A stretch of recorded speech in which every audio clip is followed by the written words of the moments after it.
Hi friends! Today we will talk about a wonderful feeling, being satisfied.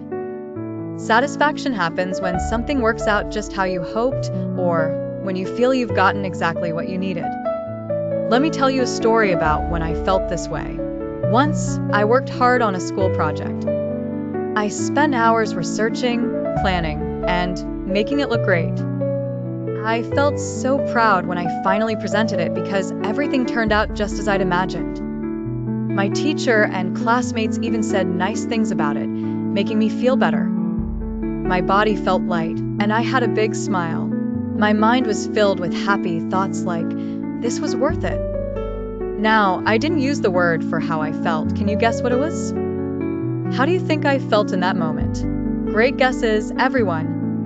Today, we'll explore this feeling and learn how it shows up in our lives. Let's think about your own experiences. Can you remember a time when you felt satisfied? What happened? How did it feel in your body, face, and mind? Take a moment to reflect on those times when you felt pleased with how something turned out or when you received something you really needed. Wonderful stories, everyone! This feeling is called satisfaction, and it's so important to recognize and appreciate it when it happens. I'm excited to learn more about this feeling with all of you. See you next time.